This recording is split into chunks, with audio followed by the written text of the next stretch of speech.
Hello guys, welcome to నా పాట channel. నేను మీ బుజ్జిని. మనం ఇప్పుడు చెప్పుకోబోతున్నాం డిఎస్ శాడిస్ట్ స్టోరీలోని ఎపిసోడ్ 9. ఇక స్టోరీలోకి వెళ్ళినట్లయితే, అతడి మాటలకు సిగ్గుతో బుగ్గల్లో కెంపులు మెరవగా శాడిస్ట్ అని ముద్దుగా అంటూ అతడి బాహువులలో గువ్వపిట్టలా ఒదిగిపోతుంది. ఈ శాడిస్ట్ని తమరు ఏరుకోరు మరి ప్రేమించి పెళ్లి చేసుకున్నారు మేడం గారు అంటూ రాధి మెడ మీద చిరుముద్దు అద్దుతూ అంటాడు. పైకి శాడిస్ట్లా కనిపించిన నా యష్ కన్నా మనసు బంగారం, అందుకే ఏరికోరు మరి ప్రేమించి పెళ్లి చేసుకున్నది అని అతడిని ఇమిటేట్ చేస్తూ అంటుంది. అచ్చా, అంత మంచి నాలో నీకేం కనిపించిందే రాధి పాప అని హస్కీగా అడుగుతాడు. అతడి గొంతులో వచ్చిన మార్పుకి ఆమె మేను జలధరింపుకు లోనవగా వెన్ను హరివిల్లులా వంచి ఇంకాస్త గట్టిగా యష్ని అల్లుకొని పోతుంది. ఏయ్, పూజకి టైం అవుతుంది, వెళ్ళి రెడీ అవ్వు. నువ్వు ఇలా గట్టిగా హత్తుకుంటే నాకు నిన్ను ఇప్పుడే ఇక్కడే సొంతం చేసుకోవాలనిపిస్తుంది. కానీ ఇప్పుడప్పుడే ఇదంతా వద్దు, అర్థం చేసుకొని కొంచెం దూరంగా ఉండవే బాబు అని రిక్వెస్టింగ్ టోన్లో చెబుతాడు. అతడి అర్థింపుకు పక్కున నవ్వి, నువ్వు చేసే వాటికి మాకు కూడా ఇలానే అనిపిస్తుంది బాబు అని టీజింగ్ అంటూ అతడిని వదిలి టవల్ తీసుకొని తిప్పుకుంటూ స్నానానికి వెళ్తుంది. వయ్యారంగా నడుచుకుంటూ వెళ్తున్న రాధిని చూసి, బాబోయ్, ఇది దగ్గర ఉంటే నా మనసు మెదడు నా మాట వినేలా లేవుగా. నేను అనుకున్నది సాధించే వరకు దీనికి ఎంత దూరంగా ఉంటే అంత మంచిది అని అనుకుంటూ తను కూడా ఫ్రెష్ అవును పక్క గదికి వెళ్తాడు. పూజ ఉందని బామ్మ చెప్పడంతో కబోర్డ్లో నుంచి కొత్త బనియన్ పంచ తీసుకొని వేసుకుని మెడలో వైట్ టవల్ వేసుకుని ఫింగర్స్తో హెయిర్ సెట్ చేసుకుంటూ రాధి ఉన్న రూమ్ డోర్ నాక్ చేస్తాడు. అప్పుడే స్నానం చేసి వచ్చి చీర కట్టుకుంటున్న రాధి 10 minutes యష్, జడ వేసుకొని వస్తా అని లోపల నుండి అరిచి చెబుతుంది.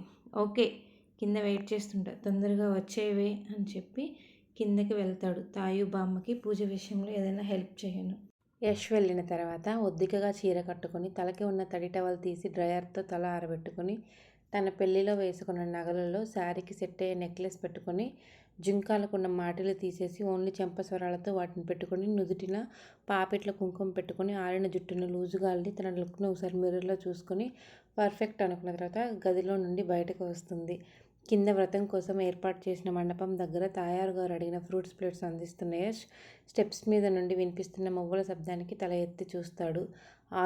ఆరెంజ్ కలర్ రా మ్యాంగో శారీకి పింక్ బార్డర్ వచ్చి అదే కలర్ బ్లౌజ్తో పేరప్ చేసి కట్టుకున్న భార్య ఫ్రెష్ కమలాలా ఉండగా లూజ్గా అల్లిన జడ ముందుకు వేసి ఎలాంటి హంగులు లేకుండా తను కట్టిన తాళి మరియు సింపుల్ నెక్లెస్తో ఎలిగెంట్ లుక్తో కాటుక దిద్దని కళ్ళు వేల తారలలా మెరుస్తుంటే లిప్స్టిక్ అవసరం లేని పెదవులు మధువులను తమలో దాచుకొని ఊరిస్తున్నట్లు అనిపించగా, బాబోయ్, ఇది నన్ను కుదురుగా ఉంచేలా లేదుగా అని అనుకుంటూ గుండెల మీద మెల్లగా తన చేతితో రాసుకుంటున్న యష్కి ఆ క్షణం తన భార్య దివి నుండి భూమికి దిగి వచ్చిన దేవకన్యలా అనిపించగా చుట్టూ పరిసరాలు మరిచి మరీ ఆమెను చూస్తూ ఉంటాడు. ఎంతసేపటికి ఫ్రూట్ ప్లేట్ అందివ్వని మనవడి కోసం అటు తిరిగి ఉన్న తాయారు గారు ఇటు తిరిగి మనవడి చూపులు ఎటు ఉన్నాయో గమనించి, ఓరి బడవా అని నోటి మీద చెయ్యి వేసుకుంటుంది. నిమిషం పాటు యష్ని గమనించి అతడు ఎంతకీ మనవరాల నుండి చూపు తిప్పకపోవడంతో, అంత అందంగా ఉంది నాయనా నీ పెళ్ళాం, కనీసం రెప్ప కూడా కొట్టకుండా చూస్తున్నావు అని అడుగుతుంది.